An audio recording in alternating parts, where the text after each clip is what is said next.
수직적인 구조는 그 신약의 중심 주제가 그리스도 성취, 그리스도 성취를 확정해주는 방식이 이제 예수의 성취, 성령에 의한 성취. 그래서 이것은 사복음서. 이거는 사도행전부터 계시록까지. 그래서 이것이 이제 내용적으로, 그러니까 구약이 언약에서 3대 언약이라면 그 내용은 이제 3대 언약이 자손, 땅, 통치로 쭉 연결되어졌잖아요. 그런 것처럼 이제 이게 구조면은 이 구조에 의해서 내용이 구약이 이스라엘 나라 중심으로 되었기 때문에 신약은 실체이기 때문에 이제 교회론 중심으로 교회의 기초, 그 다음에 사도행전이 설립, 그 다음에 양육. 그래서 양육을 하는데 아까 했죠. 복음에 의해서 양육을 한다. 그래서 이 첫 번째가 칭의의 복음, 건덕의 복음, 이렇게 은혜의 복음. 그래서 이 복음으로 양육을 하는데 칭의의 복음이 로마서라고 그랬죠. 로마서 1장 1절로부터 2절에서 복음에 대한 정의를 내려주고 있고, 요절이 뭐예요? 복음에는 하나님의 의가 나타나서 믿음으로 믿음에 이르게 하나니, 믿음으로 말미암은 의인은 살리라. 그래서 그 요절에서 결국은 복음은 뭐 해준다는 거예요? 복음은 믿게 해서 뭐 하게 한다? 영생한다. 믿게 해서 의인되고 영생한다. 이것이 요절에서 이제 다 그대로 압축되어 있지요. 이것이 본문의 내용 개요에 보니까 이게 어떻게 나와 있어요, 이제. 로마서가 어디 갔지? 네. 칭의의 복음을 통한 양육에서 제일 먼저가 뭐가 나요? 복음에 대한 서론이 나왔다 그랬죠? 복음이란 무엇인가? 그러니까 저는 정말 확신해요. 논리 공부할 필요 없다니까? 성경 보면은 저거봐 논리잖아요. 처음에 칭의의 복음을 통한 양육이라는 주제를 설명하는데 제일 중요한 게 서론이잖아요. 서론 도입에서 복음에 대한, 칭의의 복음에 대한 내용을 정의해주고 있잖아요. 그 다음에 1, 2, 3번이 뭡니까? 그 복음에 대해서 정의해준 내용을 풀어주는 거예요. 복음이란 뭔가? 칭의의 복음이란 뭔가? 첫 번째 뭐예요? 칭의의 복음이란. 이게 인간의 타락한 인간의 불의. 타락한 인간의 불의. 의의 반대지요. 그런데 여기에서 뭐가 나타난 거예요? 하나님의 의가 나타났다 이 말이에요. 그러니까 타락한 인간의 불의한 상태를 알게 하기 위해서 뭐가 가입한 겁니까? 율법이 가입한 거예요. 율법이. 그래서 이 로마서의 율법이 그래서 나오는 거예요. 이 타락한 인간의 불의한 상태를 지금 드러내야 되는데 드러내려면 뭐가 있어야 돼요? 법이 있어야 되지, 법이. 법으로 말미암아 죄가 죄 되도록 확인시켜 주는 거예요. 그래서 율법이 가입한 것은 율법으로 말미암아 죄가 죄로 드러나게 하고 죄가 죄로 드러난 죄인들을 뭐 하기 위함이다? 심판하기 위한 거예요. 근데 이런 구조를 모르고 율법을 보면은 바울이 율법을 또 어떻게 해요? 굳게 하려 했다. 그 율법을 왜 굳게 하려 한 겁니까? 직접적으로는 죄가 죄되게 하기 위한 것이고 좀 더 근거로는 왜 율법이 더 굳게 세워져야 되는 거예요? 은혜가 되게 위해서. 왜 은혜가 되게 하는 것이 필요한 겁니까? 죽어야 되니까 또 내려갔다가 다시 또 올라갔다가. 그러니까 내가 지금 이 질문을 할 때는 나는 지금 뭘 생각하고 질문을 하는가 하면 이걸 지금 생각하고 질문을 하는 거예요. 그 예수님이 내가 온 것은 율법을 폐하려 온 게 아니고 성취하려 왔다 이 말이에요. 그 율법이 성취되어야만 예수가 그리스도심이 확증되니까 율법을 더욱 뭐 해야 되겠다? 굳게 세워야 되겠다. 이게 언약 성취사적 맥락으로만 봐야 나올 수 있는 해답이다 이 말이에요. 아니면은 그냥 전부 율법 얘기하면 성경에 나와 있잖아요. 죄가 죄로 되게 하고 죄를 드러내게 하고 거기에서만 멈추는 거예요. 자, 죄가 죄로 되게 해서 죄가 죄인 되게 해서 심판했는데 그 다음에 의가 나타났으니까는 의가 나타난 이유는 뭔가? 죄인을 뭐 하기 위한 것이다? 구원하기 위한 것이다. 이게 구속사 신학이란 말이에요. 그 로마서가 구속사라니까 뭐가 없으면은 성취가 없으면은 구속사예요. 그래서 이게 쉬운 얘기가 아니란 말이에요.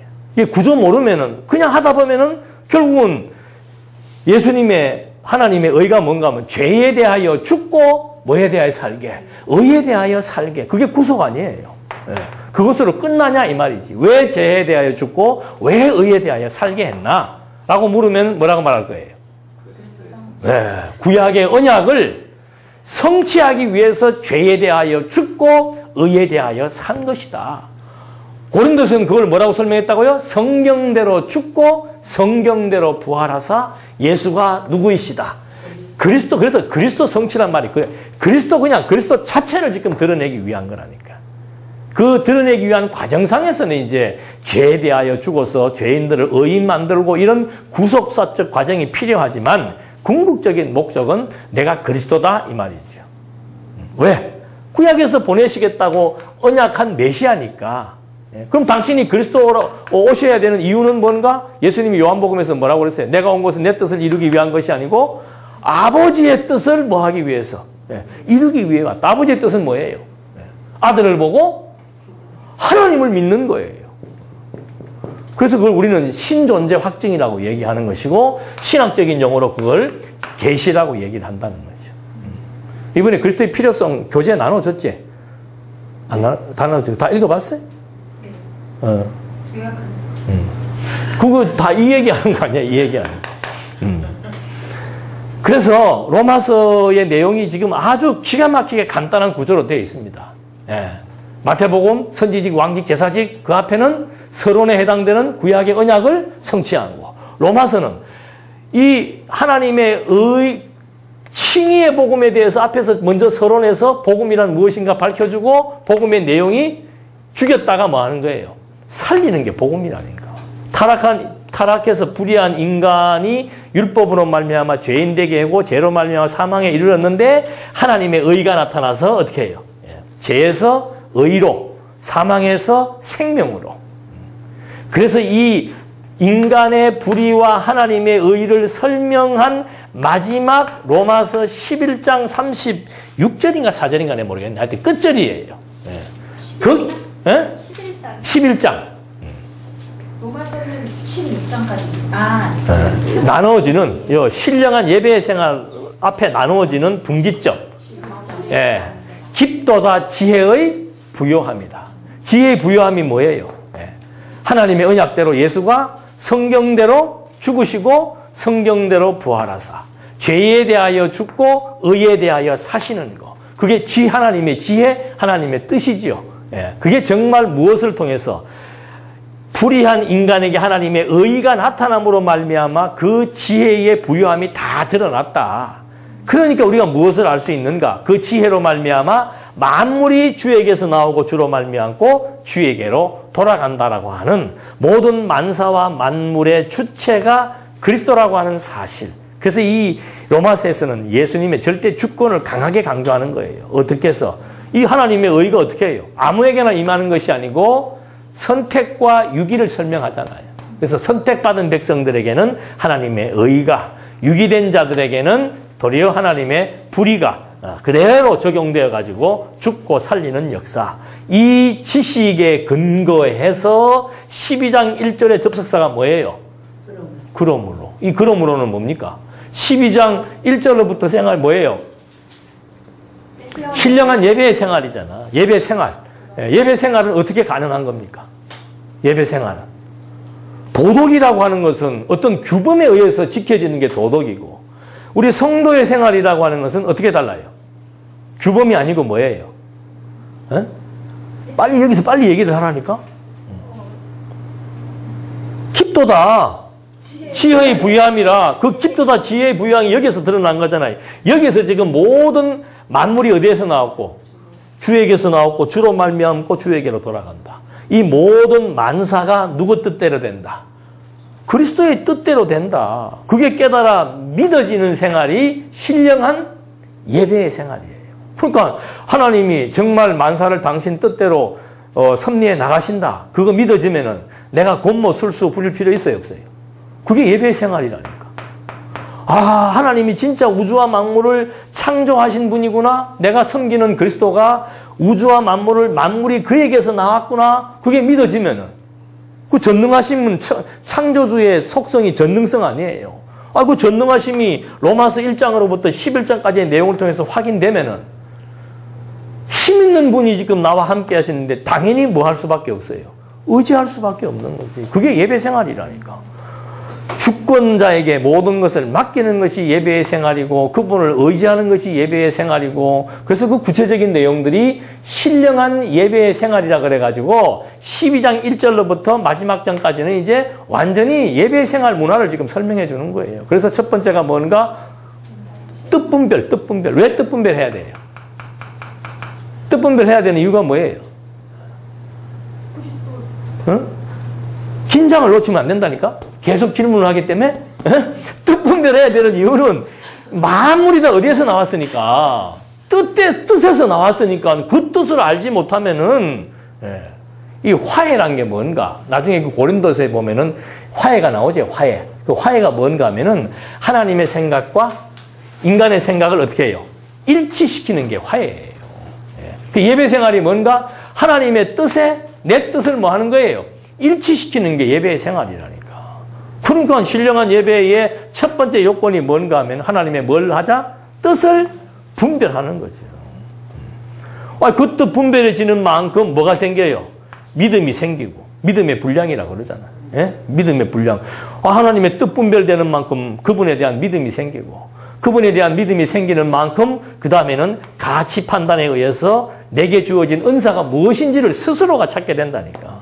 그렇게 사는 거예요. 자기 은사, 가치로운 목표를 향해서 내게 주어진 은사를 발휘하며 사는 거. 그것이 신령한 예배 생활이에요. 그것이 뭐 가정에서든 직장에서든 사회에서든 어떤 범주 속에서도 똑같은 원리에 의해서 작용한다는 거지.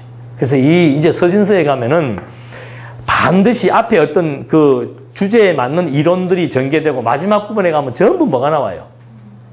다 일률적으로 뭐가 나와? 생활이 나온다니까. 로마서도 후반부는 생활, 뭐 고린도서도 생활, 갈라디아서도 후반부의 생활, 뭐 서신서 전부 보면은 후반부 끝 마무리는 전부 생활이 나와요. 생활만 떼가지고 이렇게 생활해야 됩니다 한다는 것은 이제 원리를 빼놓고 하는 얘기지. 모든 생활의 원리는 하나님에 대한 지식으로부터 나오는 거지. 여러분들 오전에 그거 공부했잖아요. 구약의 속성 공부했잖아요. 하나님의 전능성만 발견하면 뭐해? 하나님의 전능성을 발견한다는 것은 곧 뭘 발견한다는 거예요? 인간의 무능함을 발견한다는 거라니까. 그게 신앙생활이에요. 하나님의 신실하심, 정말 하나님이 믿을만 하니까는 하나님을 의지하게 되고 인간은 가변이죠. 거짓 가변이에요. 수시로 변한다는 거죠. 그러니까 사람을 의지하지 않게 되고 누구를? 하나님을 의지하게 된다는 거예요. 그게 신앙생활이고 뭐 잠언서가 모든 주권이 누구에게 있어요? 왕에게 있는 것처럼 보였지만 사실은 그 왕을 지배하고 다스리는 진정한 왕이신 하나님이 사람이 자기의 길을 계획해도 그 걸음을 인도하시는 분이 누구이시다? 하나님이시다. 네. 그러니까 그 비근한 예가 솔로몬의 역사 배경을 다 설명해 주잖아요. 네. 아도나이지? 아도나이가 솔로몬 제끼고 혼자서 70명 데리고 왕 했잖아요. 근데 하나님이 어떻게 해요? 아니다 이거예요. 사울이 백성들이 다 추대해갖고 사울이 왕이 되었어도 누가 보기에 하나님이 아니라면 아니라니까. 그걸 이제 잠언서가 말해주는 거예요. 사람이 아무리 자기의 길을 계획하고 구상하고 뭐 멋지게 설계를 해도 하나님이 아니다 그러면은 아니야. 그래서 그 걸음을 인도하시는 분이 하나님이시다. 그래서 여호와는 나의 목자시니 하는 말이 그래서 나오는 거예요. 그러니까 신앙생활이라는 것은 철저한 신지식, 구약적 구조에서 볼 때는 역사서는 이 시가서라고 하는 것은 역사 해석의 결과예요. 결과. 그러니까 이스라엘 역사를 해석하고 나니까는 하나님이 이러한 속성을 지니고 있구나라는 사실을 알게 되어지는 거. 그거 깨달아지니까 그 다음에는 하나님 앞에서 내가 하나님 깨달은 만큼의 신앙생활을 하게 되어진다라고 하는 거. 그래서 이 신약의 생활 원리는 철저하게 앞에서 생활에 대한 원리를 전부 다 설명을 해주고 있다는 거죠. 그래서 로마서가 여기 양육에 있어서 칭의의 복음에 의한 양육인데 그 칭의의 복음이라는 것이 뭔가 타락한 인간에게 뭐가 하나님의 의가 나타났다는 거. 그 의가 나타남으로 말미암아 이 의에 대해 의를 통해서 지혜를 알게 되었고 모든 만사와 만물이 주에게서 나오고 주로 말미암고 주에게로 돌아간다는 사실을 깨닫게 되니까 그 다음에는 어떻게 돼요? 하나님의 거룩하신 뜻이 무엇인지 깨달아 나가는 아름다운 신령한 예배의 생활. 그래서 이 로마서의 이 한 구절은 사실은 이건 뭐 완전히 창조를 지금 설명하는 것도 되고 섭리를 설명하는 것도 되는 거예요. 주에게서 나온 게 뭐예요? 창조. 주로 말미암는 게 뭡니까? 섭리. 주에게로 돌아가는 게 종말. 그러니까 나왔다는 것이 어디에서 나왔다 그랬어요? 나왔다는 것이. 참 이게 뭐라고 해서 영원이라고 해요. 영원한 하나님의 나라, 영원한 세계. 이거는 시간이 끝나면은 나타나는 세계가 아니고 이미 영원한 세계 안에 뭐가 있는 거예요? 시간이라고 하는 것이 있는 거예요. 이 시간이 어디에서 나온 겁니까? 주에게서 나왔고 주로 말미암고 주에게로 돌아간다. 그래서 이걸 갖다가 설명하기 위해서 점이라 그런다 그래요. 점, 쿼크라 그러고 과학자들은. 가장 작은 점이 보여요, 안 보여요? 안 보이지만 있습니까, 없습니까? 어디에 있어요? 이 안에 있는 거라니까. 그래서 보이지 않는 점이지만 영원히 뭐 하는 것이다? 존재하는 것이다. 내 몸도 지금 육체를 다 분해해서 가루를 내가지고 안 보여도 사실은 내가 존재합니까, 안 합니까? 원소로서 존재하는 거라니까. 그래서 마지막 날에 이제 영혼에다가 신령한 몸을 입혀주는 거예요. 그게 부활이라는 거지. 그래서 이런 맥락에서 이런 얘기들을 이제 이해를 하고 성경의 구절들을 보게 되면은, 이런 말들이 정말 그냥 주어지는 것이 아니고, 이 1장에서 11장까지의 하나님의 의에 대한 복음에 대한, 칭의의 복음에 대한 총체적인 설명의 결론이 주에게서 나오고, 주로 말미암고, 주에게로 돌아간다라고 하는 이 주가 어떤 분이냐고 하는 사실을 확정지어주고 그 결과로 말미암아 신령한 예배의 생활이 나온다. 자, 이렇게 만물을 다 주가 다스린다는 사실을 확고히 알면은 이제 분열이 안 생기는데 이 지식이 좀 부족하니까는 고린도서에 와서 뭐가 생기는 거예요? 분열과 분쟁이 생깁니다. 만물이 주에게서 나온 줄을 안다면은 여기 주어지는 모든 것들이 다 누구의 것이에요? 주의 것이란 말이지. 근데 주의 것인 줄로 모르고 자꾸 사람들이 자기가 소유권자인 줄 아니까는 이제 개바파, 아볼로파, 무슨 파 분열이 생기고 분쟁이 생기더라 이 말입니다. 그래서 고린도 전후서의 주제가 바로 뭐예요? 건덕의 복음이라고 나오는 거예요. 건덕의 복음. 건덕이 뭔가? 10장 5절에 보면은 건덕에 대한 개념을 설명해 주고 있습니다. 모든 이론을 무너뜨리며 하나님 아는 것을 대적하여 높아진 것을 다 무너뜨리고 모든 생각을 사로잡아 그리스도에게 복종하게 하는 것이 건덕이에요. 도덕은 뭔가? 인간과 인간 사회에서의 질서 유지를 위한 규범이 도덕이라면은 건덕은 뭔가? 하나님의 뜻에 하나님을 대적하는 모든 것, 하나님의 뜻에 모든 것들을 다 뭐 하는 거예요? 복종케 하는 것이 건덕이에요. 그러니까 싸움이 왜 생겼어요? 하나님의 뜻에 복종하면은 싸움이 안 생기는데 하나님에게 복종하는 것이 아니고 인간이 하나님의 자리에 다 앉아서 주가 돼가 있으니까 여기에서 분쟁이 생겼다는 거죠. 그래서 건덕이라고 하는 것은 뭔가 A, B, C, D 네 그룹이 전부 다 어디에 종속된다? 하나님의 소유라는 사실을 확인시켜 주는 겁니다. 그래서 그 요절에서도 주께서 너희를 우리 주 예수 그리스도의 날까지 책망받을 것이 없도록 끝까지 견고하게 하겠다. 어떻게? 바로 방금 읽어드린 10절 5절의 말씀대로 모든 이론을 다 그리고 높아진 모든 것들을 다 무너뜨려서 그리스도에게 복종하게 되면은 그때 이제 온전히 하나가 된다. 그래서 이 고린도서가 여기에 보면은 뭐로 나와요? 단합, 일치? 아니다. 보면서도 잘 눈에 들어오지가 않았네. 단합, 일치, 화해, 협력. 자, 이것도 참 기가 막혀. 단합, 일치, 화해, 협력. 단합은 뭐 때문에 분열되어 있죠. 분열되어 있으니까 이 단합을 명하는 말씀이 뭔가 하면은 3장 22절, 23절에 보면은 바울이나 게바나 아볼로나 또는 뭐 권세나 이 피조세계 모든 것이 다 누구의 것이다? 처음부터 그리스도의 것이라고 하는 책을 보고 얘기합시다. 누구의 것이라 그랬어요. 이게 이제 고린도서 단합, 일치, 화해, 협력의 이제 첫 단추를 여는 거예요. 모든 것이 피조세계 모든 것이 누구의 것이다? 너희의 것이다. 너희는 누구의 것이다? 그리스도의 것이다. 그리스도는 누구의 것이다? 하나님의 것이다. 자, 로마서에 모든 만물이 어디에서 나왔어요? 주에게서 나오고 주로 말미암고 주에게로 돌아가듯이 지금 이 하나님의 절대 주권을 잊어버리니까는 그 다음에 그냥 인간이 주체가 돼버리니까 당연히 분열과 분쟁이 생기더라. 그걸 지금 해결하기 위한 바울에 대하는 바는 뭔가? 주체가 누구이냐 이 말입니다. 우리는 전부 누구의 소유주의냐? 하나님의 것. 이걸 이제 여기서 대시해 주면서 단합을 이제 촉구해 주고 있는 겁니다. 그 다음에는 이제 건덕을 위한 일치는 뭔가 하면 교리 논쟁이 벌어진 거예요. 뭐 혼인 문제, 우상 제물에 대한 문제, 성찬에 대한 문제, 은사에 대한 문제.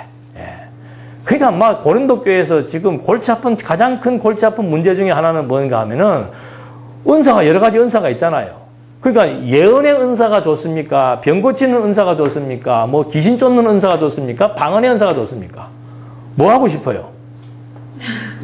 장로님은 하나 준다 그러면 뭐 하고 싶어? 병 고치는 은사는 갖고 있으면 수지 맞는 거지. 지금 뭐 완전히 뭐. 그러니까 그 시대에는 실제로 그런 은사들이 막 그 신약 계시가 완성되기 이전이었기 때문에 직접 계시들이 많이 있었어요. 그러다 보니까는 이제 당연히 누구 은사가 더 크냐고 싸울 수가 있잖아요. 그래서 그걸 지금 바울이 정리해 주기 위해서 은사는 여러 가지나 성령은 같고, 그러니까 여러 가지와 같고를 이래 서로 대비시켜서 설명을 합니다. 12장 4절 6절에 보면은 은사는 여러 가지나 성령은 여러 가지 같고 직분은 여러 가지나 또 뭐예요? 주는 같으며 모든 사역은 여러 가지나 모든 것을 모든 사람 가운데서 이루시는 하나님은 같다. 그러니까 결국은 여기에서는 다 다양한데 결국은 성령, 그리스도, 하나님 안에서 모든 것들은 다 평등하고 동등하고 결국은 누구의 것이다? 하나님의 것이다. 은사의 주체는 누구이다? 하나님이시다. 이렇게 해서 이제 일치 문제를 얘기하면서 마지막 15장에서 뭐가 나와요? 고린도서 15장. 무슨 장? 부활장. 뭐 13장은 무슨 장? 사랑장. 이렇게 따로따로 떼놓는 게 아니라니까. 지금 앞에서 모든 것이 하나님의 것, 그 다음에 은사가 다양하지만 결국은 다 똑같은 하나님에 의해서 주어지는 것, 마지막 부활은 무슨 의미가 있는 겁니까? 우리도 똑같이 최후에는 무슨 몸을 입는다? 신령한 몸을 입는다 말이죠. 이미 그러니까 우리는 뭐다? 일체성이 있다는 거죠. 몸의 일체성을 강조하고 있는 것이 건덕에 의한 일치의 내용을 통해서 교리 논쟁을 불식시키면서 마지막에 우리는 다 똑같이 신령한 몸, 한 몸을 이룰 그런 존재들이다. 근데 뭐 한 몸인데 싸울 게 뭐가 있냐 이 말이지. 한 몸인데. 똑같은 한 지체고 똑같은 한 몸이고 마지막 가서는 신령한 몸을 함께 입을 영생을 나눌 자들인데 이게 지금 분열된다는 것은 말이 안 된다라고 해서 일치 문제를 얘기해주고 그 다음에 이제 화해는 뭐예요? 화해는 복음을 전파하는 직분과 복음의 말씀을 가지고 화해를 시킨다 그랬습니다. 화목해 하는 직분, 화목해 하는 말씀이라고 5장 18, 19에서 나와요. 그래서 모든 것이 하나님께로 났으며 그가 그리스도로 말미암아 우리에게 자기와 뭐하게 하시고 화목하게. 화목이란 말은 사이가 나쁜 사람들을 좋게 만든다는 의미가 아니고 뜻의 일치를 의미하는 겁니다. 그리스도께서 하나님과 우리가 불화한 상태에 있었는데 그 불화한 상태를 어떻게 해요? 화목하게 한다. 하나님의 뜻에 우리의 뜻을 종속시켜 나가는 과정이 바로 화목이다. 그렇게 해서 건덕을 위한 화해를 촉구하고 마지막에 바로 뭐예요? 협력이죠. 협력. 그러니까 이게 다 연결됩니다. 단합하니까 그 다음에 일체성을 갖게 되고 일체성을 갖는다는 것은 뜻의 일치를 사상의 일치를 의미하는 것이고 사상이 하나가 되니까 그 다음 뭐가 되는 거예요? 서로 한 가지의 목표와 가치를 위해서 힘을 어떻게 되는 거예요? 합할 수 있게 된다 이 말입니다. 힘을 합할 수 있는 가장 좋은 방법이 뭐예요? 그게 연보예요. 왜 연보가 중요한 겁니까? 하나님 빼고 제일 가치로운 게 뭐예요? 그게 돈이라니까. 복음서에서 그랬어요. 이 재물은 하나님과 이 하나님 다음으로 중요한 것이 재물. 재물과 하나님을 겸하여 섬길 수 없다. 그 말은 재물의 가치가 그만큼 위력이 대단하다는 거예요. 돈을 쓴다는 것은 그건 쉬운 일이 아니야. 연보를 한다는 건 쉬운 일이 아니라니까. 더더군다나 일반 교회야 그게 어려우니까 연보를 지금 거짓 연보를 시키는 거예요. 연보하면은 어떻게 해요? 심은 대로 거둔다. 이거는 약한 사람이고 심으면은 어떻게 해요? 30배, 60배, 100배로 걷는다. 이게 이제 일반 교회에서 가르치는 잘못된 연보에 대한 이치지요. 그게 아니고 연보는 정말 이 과정을 거쳐야 돼. 단합과 일치와 화해의 과정을 거쳐야만 마지막 최종적으로 나타나는 열매가 바로 뭔가 하면 연보한다는 거지. 연보한다는 거. 이거는 보통 일이 아니에요. 그러니까 가치를 모르고 연보한다는 것은 결국은 시험에 들게 돼 있는 거예요. 그래서 이 최종적인 그 협력의 핵심은 연보에 있는데 이걸 바울은 성도 섬기는 일이라고 얘기하고 이걸 또 다른 표현으로 은혜라고 얘기하는 거지. 은혜. 왜? 하나님과 뜻이 일치되었으니까 그 뜻을 위해서 서로 동력하는 거예요. 그래서 그 동력하는 방식이 각자의 은사 따라서 열심히 이 뜻을 추구하며 살아갈 때 여기에서 아름다운 이제 교회와 멋있는 생활이 나타나게 된다는 것이지.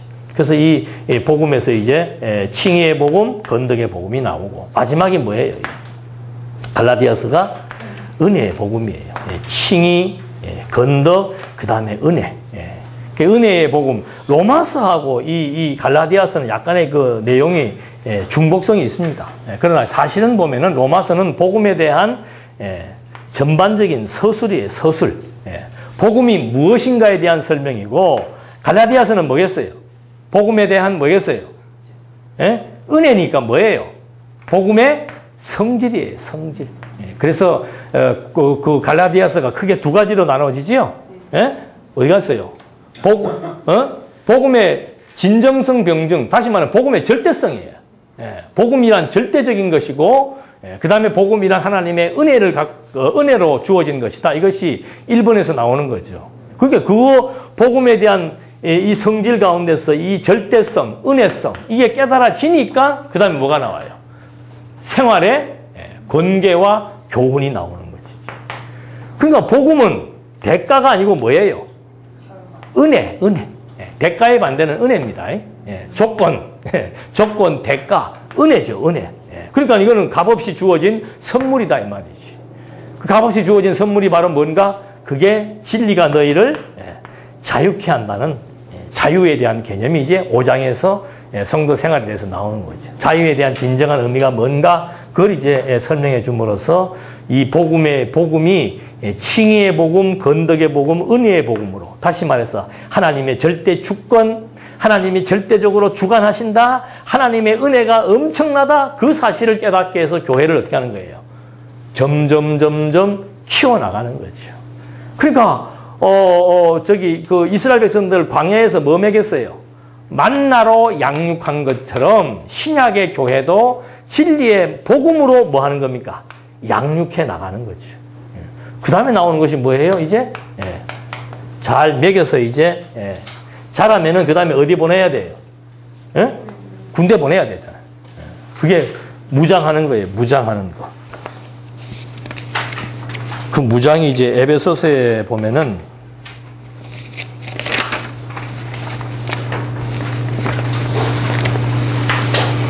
하나님의 전신갑주로 이제 무장하라는 그런 말이 나옵니다. 교회의 진리로 무장한다. 그러니까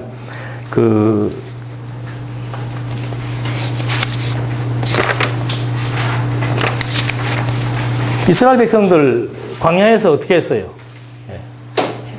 해방시켜가지고, 아니, 배반하기 전에. 이제 무장 얘기나 무장과 관련된 생각을 하는 게 좋겠죠. 광야에서 나와가지고, 계명만, 무장과 관련된 거. 제일 처음에 광야에 데리고 나가고 하는 게 뭐예요? 대열을 정비하고. 이게 전부 다 무장시키는 거. 왜? 이제 광야길에서 뭐 해야 되니까? 싸워야 되니까. 그게 하나의 무장에 대한 근거가 되는 겁니다. 그래서 이 무장을 하는데, 이 무장은 크게 무장도 세 가지라고 그랬죠? 교회의 진리. 교회가 무장을 하니까 제일 깊이 있게 알아야 될 것이 뭔가 하면 교회란 무엇인가를 알아야 돼요. 교회란 무엇인가. 그래야만 교회에 대한 가치를 알아야만이 교회를 위하여 뭐 할 수가 있는 거예요? 싸울 수가 있는 거예요. 그러니까 요즘에 그 군인들 정신이 해이한 것은 뭐가 부족해서 그런가 하면은 군인들이 가져야 될 애국심 이런 게 없어. 애국심이 있어야 나는 그 애국심을 참 지금도 그 기억이 나는데 군대 처음에 가니까는 제일 먼저 가르치는 노래가 뭐예요? 군가야, 군가. 그 사회에서 부르지 않는 노래예요. 남아의 끓는 피, 조국을 위해. 아침마다 그 노래를 부르니까 진짜 내 끓는 피가 누구를 위하여? 조국을 위해서. 지금 잠자는 내 부모와 형제들을 위해서 나는 뭐 하리라? 싸우겠다, 막. 그러니까 충성심, 애국심 이런 것들이 있어야 되는데 이 무장이라고 하는 것도 맞아요. 교회의 무장이기 때문에 이 교회가 무장되려면은 교회가 무엇인지에 대한 교회의 가치를 알아야 돼요. 그래야 교회를 위해서라면은 아낌없이 모든 것들을 다 거기에 집중해서 살아갈 수가 있는 거지. 그래서 이 에베소서가 제일 앞에 나온다는 것도 이게 참 기가 막힌 얘기예요. 양육에서 로마서가 제일 앞에 나온다는 것도 기가 막히. 왜? 로마서가 복음의 정의를 내려주고 있기 때문에. 이 지금 무장하는데 교회의 진리가 제일 중요한데 교회의 진리에 대해서 에베소서가 말해주고 있기 때문에 이 에베소서가 제일 앞에 나온다는 것도 너무너무 이게 참 논리적으로 정연한 얘기죠. 그래서 이 교회에 대한 가치를 설명하는데 존재론적 가치와 섭리론적 가치로 구분해보자 이 말이지. 존재론적 가치는 뭔가? 이 교회가 언제부터 있었다? 창세전부터 존재했던 교회다. 우리가 추구해 나가고 있는 하나님의 나라, 우리가 정말 목표로 삼고 있는 교회, 이게 하나님의 나라 아니에요. 교회란 하나님의 나라에 대한 계시예요. 이 교회가 언제부터? 창세전부터. 창세전 교회를 바울은 창세전 그리스도를 통해서 하늘에 속한 신령한 복이라고 교회의 정의를 내린 거예요. 교회란 뭔가? 창세전 기간이죠. 기원. 창세전 그리스도를 통해서 하늘에 속한 신령한 복이 바로 교회다 이 말이죠. 그러니까 우리도 그러잖아요. 골동품이 왜 중요한 겁니까? 오래될수록 좋은 거예요. 오래될수록. 교회라고 하는 가치도 이게 언제부터인가? 창세전 영원한 하나님의 나라에서부터 존재했던 것이 바로 교회다 이 말이죠. 그래서 그 교회가 존재론적 가치는 창세전 이미 존재했기 때문에 그것이 참 가치롭고, 섭리론적으로는 뭔가 하면은 성부, 성자, 성령에 의해서 교회가 섭리되어지는 거예요. 그래서 교회의 기초에 대해서 보면 다 나와요. 성부 하나님의 작정, 성자 하나님의 구속, 성령 하나님의 뭐예요? 인치심. 인치심을 다른 말로 하면 뭐예요? 성령이 뭘 해주는 겁니까? 확정시켜주는 거잖아요. 확정, 보증, 확정. 인이라고 하는 건 보장이잖아요. 보장이라고 하는 것은 보증 서는 거예요. 확정해 나간다는 거죠. 그래서 이 성부, 성자, 성령에 의해서 교회가 정말 교회라고 하는 것이 어떻게 세워졌는가? 삼위 하나님에 의해서 세워진 것이다. 성부 하나님이 계획을 했고, 성자 하나님이 그 계획을 다 실천하고 성취했고, 성령께서 이 모든 사실들을 끊임없이 우리에게 뭐 해주는 겁니까? 확정시켜준다 이 말입니다. 그러니까 이 교회라고 하는 것이 그냥 된 것이 아니고 창세전부터 존재했던 것이고 이 교회가 성부, 성자, 성령에 의해서 세워져 있고 이 교회의 머리가 누구이다? 그리스도이시다. 우리는 그게 뭐예요? 몸이요, 지체요, 전이다. 이미 고린도서에서도 말해준 거예요. 그러니까 이 교회라고 하는 이것이 보통이 아니에요. 교회 그러면 이게 그냥 뭐 사람이 뭐 주도하는 것도 아니고 사람이 리더하는 것도 아니고 우리들의 힘으로 생성되고 운영되는 것이 아니고 철저히 뭡니까? 하나님의 작정과 성자의 구속과 성령의 확정 사역에 의해서 모든 만물이 주에게서 나오고 주로 말미암고 주에게로 돌아간다. 교회가 누구에 의해서 말미암는다? 교회의 머리 대신 그리스도에 의해서 교회는 섭리되어지고 유지되어지고 보존되어지고 개성되어진다. 그 교회의 한 멤버로 우리가 뭐 한 거예요? 스카웃 당한 거예요. 예? 창세전에부터 우리가 지금 뭐 한 거예요? 스카웃을 당했다니까. 누구에게? 지금 만약에 청와대 대통령이 지금 자린이를 쓰겠다고 스카웃했다. 뭐 대통령에 대해서 별로 신뢰를 안 하는 사람은 안 놀라겠지만 나는 기자할 거 대통령이 날 불러? 저 대구 803에 있는 나를 대통령이 불러서 쓰겠다고? 밤에 잠 자겠어요? 못 자겠어요? 못 자지. 그러니까 이 정말 하나님이 어떠한 분이신 줄 알고 이게 굉장한 이 하나님이 어떠한 분이신 줄 아는데 그 하나님이 날 뭐 한 거예요?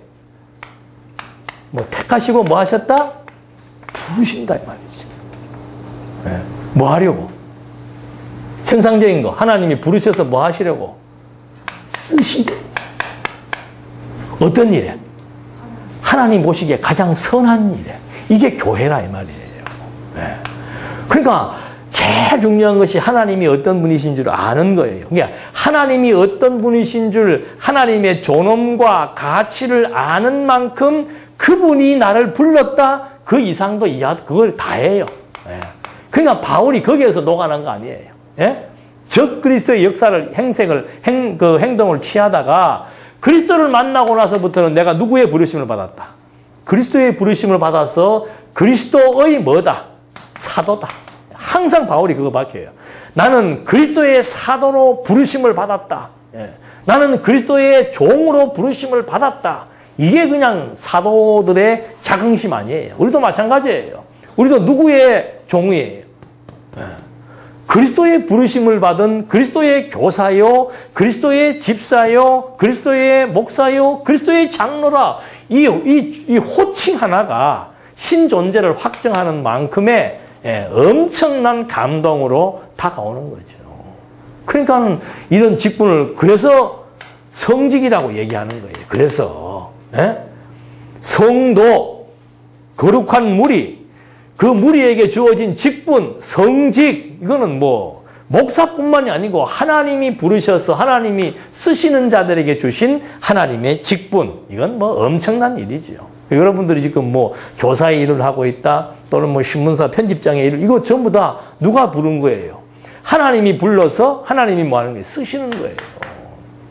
아, 여러분, 이 엄청난 무리 가운데서 내 이름이 불렸다? 그런 적 별로 없죠? 예. 예? 막 한 몇천 명 있는 데서 내 이름 불려본 적 있어요? 나는 있어. 공부를 잘해서 불린 게 아니고 훈련소에 갔는데 훈련생들이 막 수천 명이 있는 데서 아니 내 아는 선배가 누구를 선을 연결해가지고는 내 이름을 거기서 부르더라. 난 기절하는 줄 알았어. 내 군대 생활은 이제 끝났구나. 이름이 불려진다라고 하는 것은 그건 뭐 엄청난 일이죠. 더군다나 이 많은 군중 앞에서 사람으로 말미암아 피택돼가지고 이름 불리는 것도 대단한 행운인데 이 수십억의 인구 가운데서 누가 부른 거예요? 하나님이 지금 내 이름을 부른 게 요한계시록에 생명책에 뭐가 있다고 그래요? 우리의 이름이 있다고 그러죠. 예. 나중에 가서 한번 확인도 해봅시다. 이 이름. 예. 이게 엄청난 일이다. 그게 교회에 대한 가치를 지금 앞에서 설명해 준 거예요. 그러니까 이 가치를 아니까 저기 지금 후반부에 뭐가 나와요? 또 생활 나올 거라마? 예? 에베소서에서 신약 교회의 생활. 예. 교회가 어떻게 설립되어졌고 그 교회가 어떻게 성장하는가. 설립은 성부, 성자, 성령에 의해서 설립이 되었고 성장은 어떻게 성장하는 겁니까? 하나님의 부르심을 받은 하나님의 일꾼들의 가르침을 통해서 뭐 하는 거예요? 교회가 성장해 나가는 거예요. 그러니까 성장이란 아까 여기서 나왔던 화해와 똑같은 겁니다. 교회가 성장한다. 하나님의 뜻과 사상에 점점 일치되어져 가는 수준이 높아지는 것이 교회의 성장이에요. 그리고 그거 성장시키려면 뭐밖에 없어요. 성경을 가르치는 것 외에는 교회 성장이란 있을 수가 없는 거죠. 그래서 이 교회의 진리가 이렇게 중요합니다. 그 진리가 주어지니까 그 다음에는 뭐가 나와요? 더 아주 그냥 구체적인 생활이 나오지요. 복음에 합당한 생활, 아주 굳건한 믿음의 생활, 그 다음에 거룩한 성도의 생활, 이런 것들이 이제 다 나타나게 되는 겁니다. 복음에 합당한 생활이 뭐예요? 복음에 합당한 생활이. 그 복음에 협력하는 거지. 굳건한 믿음은 뭡니까? 그리스도에게 뿌리를 박아서 그에게 자라는 것이 굳건한 믿음이죠. 흔들리지 않는 믿음의 생활이고. 그 다음에 거룩한 성도의 생활은 하나님의 뜻이 뭔가 항상 뭐예요? 기뻐하고 쉬지 않고 기도하고 범사에 뭐 하는 겁니까? 감사하는 거. 그런데 항상 기뻐하고 쉬지 않고 기도하고 범사에 감사하려면은 뭐가 바뀌어야 돼요? 사상이 바뀌어야 된다니까. 인본주의 사상에서 신본주의 사상으로 바뀌어야 항상 하나님의 뜻과 내 뜻이 일치할 때마다 뭐가 넘치게 되는 거예요? 기쁨이 넘치게. 이게 하나님의 나라예요. 하나님의 나라는 의와 희락과 평강이라. 희락이 기쁨 아니에요, 즐거움. 하나님의 뜻과 일치되니까 항상 안전하서나 누구 생각? 당신 생각을 할 수밖에 없는 거죠. 그게 쉬지 말고 기도하는 거라. 그리고 범사에 뭐예요? 감사할 수밖에 없고. 그래서 바울이 감옥에서 자족의 비결을 지금 얘기하고 있잖아요. 자족의 비결. 내가 풍부에 처할 줄도 알고 비천에 처할 줄도 아는 내가 자족의 비결을 터득했다. 이게 이제 감옥에서 쓴 편지에서 그런 대목이 나오는데 교회 생활에 대한 내용들이 소개가 되었고 그 다음에 이제 교회의 체제를 통한 무장입니다. 교회의 체제. 진리, 생활, 그 다음에 체제예요. 체제는 이건 뭐 어떤 의미에서 말하면 하나의 질서를 의미하는 겁니다. 질서, 체제. 체제는 분열과 분쟁을 그 하나로 뭉쳐는 그 대안이 바로 뭔가 하면 일체성에서 나온 것처럼 이 교회의 체제라고 하는 것도 교회가 무엇인지, 교회가 어떻게 설립되고 어떻게 성장하는지를 알고 나면은 구체적인 생활이 나오고 그 생활은 이제 그 다음에 하나의 자리매김이 된다는 거죠. 각자의 자리매김. 그래서 여기에서는 조직이 나오고, 디모데서의 조직과 행정의 원칙이 나오고, 그 다음에 디도서에서는 교회 치리에 대한 지침이 나오고, 그 다음에 빌레몬서에서는 교회 치리에 대한 원리가 나와요. 그래서 이 교회 행정의 교회 조직과 행정에 대한 원칙, 이것은 바울이 이것을 쓸 때는 로마 정부에 대한 애매한 핍박을 받지 않도록, 그리고 남성과 여성의 혼합 예배가 문제가 되어 있었죠. 이런 것들을 이제 하나하나 자리매김하고 정리하면서 교회의 장로와 집사와 권사와 이런 직분자들을 세워서 하나님 앞에 좀 더 조직적이고 체계적으로 사역할 수 있는 그런 이제 원칙을 제시해 주었고, 그 다음에 치리 지침인데 이거는 이제 교회 치리의 실제인데 이건 뭔가 하면은 그레데 사람들이 평판이 좋지 않았다고 합니다. 그래서 그 사람들의 평판이 그 주변 사람들로부터 좋지 않았기 때문에 바로 그들에게는 성화가 필요하다. 선행이 필요하다. 그래서 바울이 그 요절에서 필요한 것을 예비하는 좋은 일에 힘쓰기를 배우게 하라. 필요한 것을 예비하는 좋은 일, 선한 일이죠. 그걸 이제 선한 일에 힘쓰게 하기 위해서 디도서를 기록했다라고 합니다. 그래서 그레데 교회의 조직을 확실하게 하기 위해서 잘못된 평판된 자들에게 선행에 대한 내용들을 설명해 주고 있고, 마지막 이제 빌레몬서는 뭔가? 이건 치리의 원리예요. 교회 치리의 원리는 화평입니다. 화평. 마지막이죠. 마지막. 제일 마지막 단원에 나오는 것이 교회 치리의 원리는 화평입니다. 그 앞에 고린도서에서 이미 불화가 생겼을 때 그 문제를 제시했던 원리가 뭔가 전부 하나님의 것이고 하나님에 의해서 주어진다는 사실을 알게 했는데, 이제 빌레몬서는 그것을 실제로 적용하는 문제죠. 실제로 적용하는 문제. 이건 굉장히 중요한 문제입니다. 교회 생활에 있어서. 지금 바울이 오네시모하고 누구예요? 빌레몬하고 이게 지금 삼각관계 아니에요. 예. 그리고 이 관계를 바울이 나서서 해결을 하는 거예요. 그러니까 우리는 자꾸 원리주의라고 하는 것이 뭔가 하면은 하나님이 하신다 그래가지고 이런 실제적인 일들을 시행하지 않으려고 하는 것이 원리주의예요. 예. 지금 나 때문에 두 사람이 싸웠다. 그럼 내가 어떻게 해야 돼요? 내가 나서서 두 사람을 어떻게 해야 돼요? 오해를 풀고 화해를 하는 이런 작업이 빌레몬서가 제시해주고 있는 화평의 실제를 여기서 지금 설명해주고 있다 이 말입니다. 근데 자꾸 이런 일이 나오면은 전부 다들 무슨 생각하는가? 이게 다 피곤한 일이잖아, 어떻게 보면은. 그러니까, 이거 하나님이 알아서 하겠지, 뭐. 예. 이렇게 해버리는데, 그게 아니라는 거죠. 바울이, 빌레몬에게 편지를 써가지고, 이 오네시모가 지금 옛날에는 너하고 좋은 관계였다가, 다시 너하고 적이 돼가지고, 너 집에서 돈 가지고 도망 나가지고, 형무소에 와 있는데, 거기서 지금 나를 만나가 열심히 이제는 개종해가지고, 나하고 같이 좋은 일을 하고 있다. 근데 이 문제 어떻게 했으면 좋겠는가? 빌레몬아, 내가 지금 너한테 가지는 못하지만은 이 문제 좀 해결해서 잘 원만하게 해가지고 좀 이 사람을 내가 하는 일에 적극적인 동력자가 좀 되었으면 좋겠다. 말로만 하는 게 뭐라고 얘기하는 겁니까? 두 가지예요. 이 사람이 오네시모가 가지고 있는 빚진 돈 문제 내가 해결하고, 두 번째는 뭐예요? 오네시모를 빌레몬에게 보내가지고 뭐 시키는 거예요? 사과시킨다니까. 잘못된 거 있으면 잘못됐다고 인정을 하고 돌이키고 사과하고 하는 이런 문제가 그리스도 안에서 너무도 중요한 체제의 마지막 결론으로 자리 잡는 이게 교회의 무장이에요. 이건 다른 말로 하면은 내부 뭐예요? 결속이에요. 내부 결속이 안 되면 그 다음에 뭘 할 수가 없습니까? 그 다음 단원에 나오는 게 뭐예요? 교회의 투쟁입니다. 투쟁. 투쟁이라고 하는 것은 대적들을 향해서 싸우는 건데 내부 결석이 안 되면 대적들하고 싸울 수가 없는 거죠.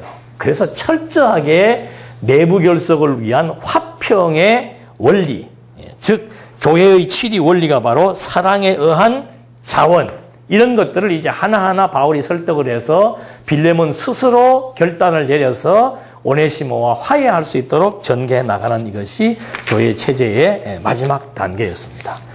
그래서 교회 무장을 갖다가 이제 진리, 생활, 체제로 아주 완벽하게 무장을 시켜 놓으니까 그 다음에 뭘 할 수 있는 거예요? 싸울 수가 있는 거죠. 그러니까 군인들도 훈련소 갖고 처음부터 총싸움하는 게 아니고 그냥 훈련 많이 시켜가지고 몸도 튼튼하게 만들고 정신도 아주 국가를 위해서 충성하도록 만들어 놓은 다음에 뭐 하게 하는 겁니까? 싸우게 만드는 거죠. 그래서 유다서 1장 3절에 보면은 성도에게 단번에 주신 믿음의 도를 위하여 뭐 해라? 힘써 싸우라. 그래서 그 싸우는 것이 세 파트로 싸움의 대상이 누군가 하면 유대주의, 세속주의, 적그리스도 이렇게 나오는 거죠. 그래서 이 유대주의와 싸우고 세속주의와 싸우고 적그리스도와 싸우려면은 무엇에 대해야 하는 거야? 나를 알고 적을 알아야 어떻게 해요? 백전백승하는 거죠. 나를 안다라고 하는 것은 우리의 무기는 바로 그리스도예요. 그리스도. 예수가 그리스도라고 하는 사실에 대한 정확한 인지, 이것이 있어야만 올바른 전쟁을 치를 수가 있다는 거죠. 그래서 히브리서는 율법주의, 유대주의는 율법주의죠. 율법주의 또는 전통주의, 의식주의, 제도주의 이런 것들과 이제 싸워서 그들을 경계하게 하기 위한 내용입니다. 그래서 하나님께서 히브리서 1장 1절 2절 말씀에 이제 모든 마지막 날에는 아들을 통해서 우리에게 말했다. 그러니까 아들이 누구인 줄 알아야만이 이제 그 가장 우월한 율법보다 모세보다 아론보다 우월한 그 아들이 누구인 줄 알아야만이 이제 우리는 그런 전통과 의식과 제도와 싸울 수 있다라고 하는 사실을 여기서 말해주고 있는 겁니다. 그래서 이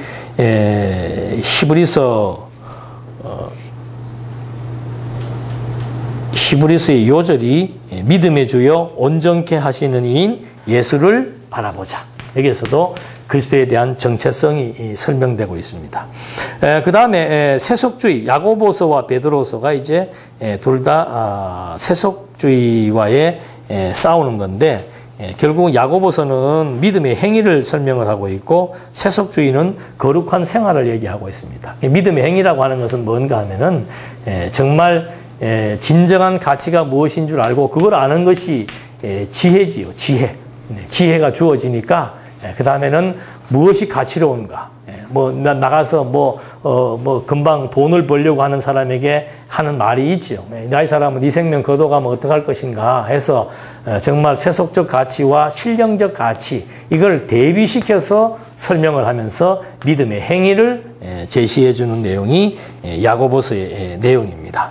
그 다음에 이제 베드로 전후서는 뭐 말 그대로 현실적으로는 굉장히 힘들고 어렵죠. 그래서 이 유대주의에 대한 경계는 신분, 사역, 신앙상의 우월성을 그리스도와 유대주의와 대비시켜 설명하고 있고 세속주의에 대한 배경은 이제 세속적인 행위를 세속적인 행위가 뭐예요? 이게 완전 이기주의죠. 이기주의. 예? 가난한 사람, 불쌍한 사람 보고 그냥 지나치는 이기주의.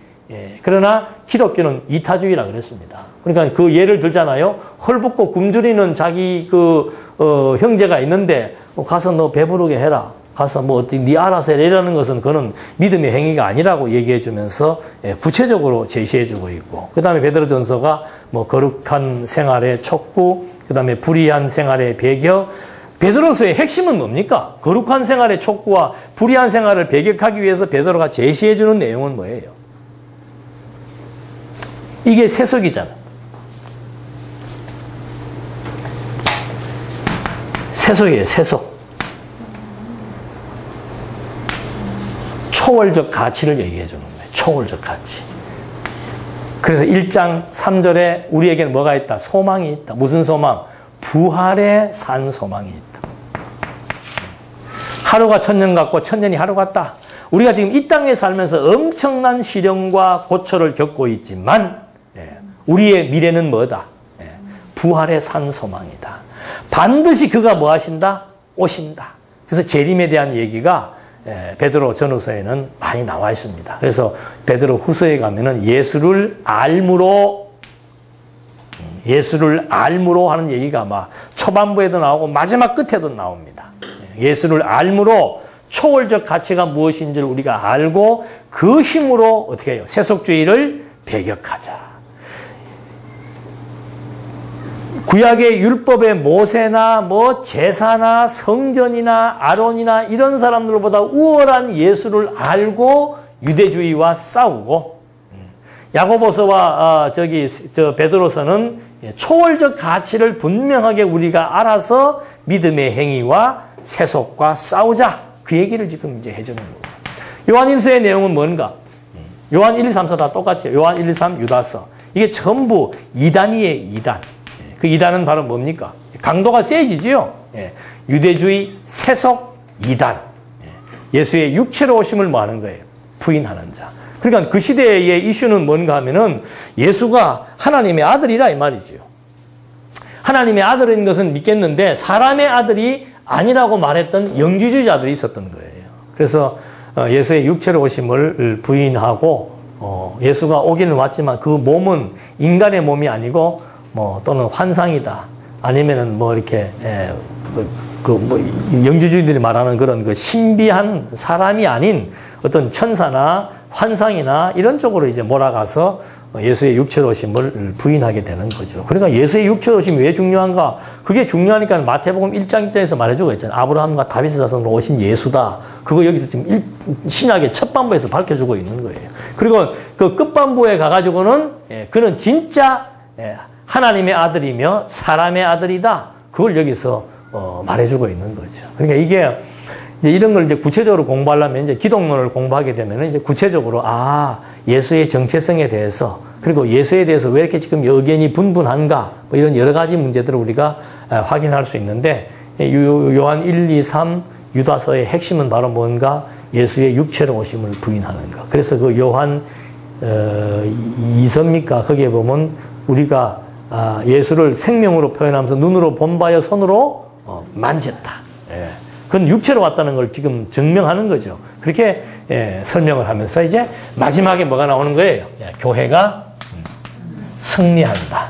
요한계시록의 계시 내용을 통해서 교회에 대한 계시, 이제 아시아의 7교회가 어떻게 될 것을 얘기해주고 그 다음에 이제 그 교회가 영광과 권세를 얻고 그리스도의 영광과 권세, 그리스도의 진노와 심판, 그리스도의 승리와 왕국에 의해서 교회가 최종적으로 승리할 것을 예언하는 이것이 요한계시록의 내용으로 확인이 되는 거죠. 그래서 요한계시록의 그 요절이 바로 흰 말탄자가 나와가지고 승리하게 되는 것을 말해주고 있습니다. 그래서 거기에도 보면은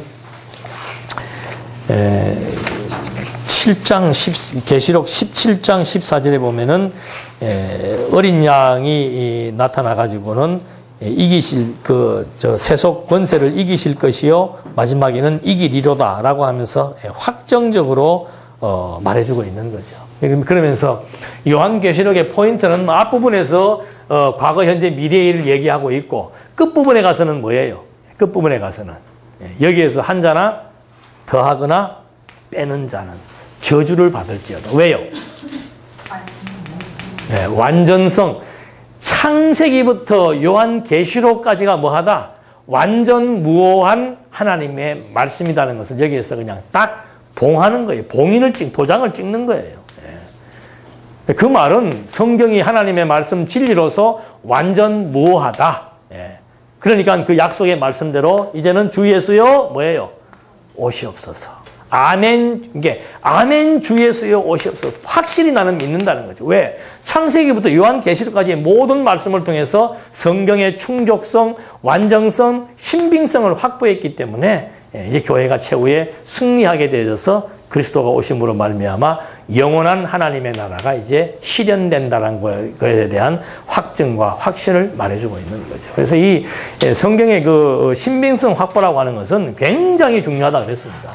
왜 중요하겠어요? 성경의 신빙성 확보가?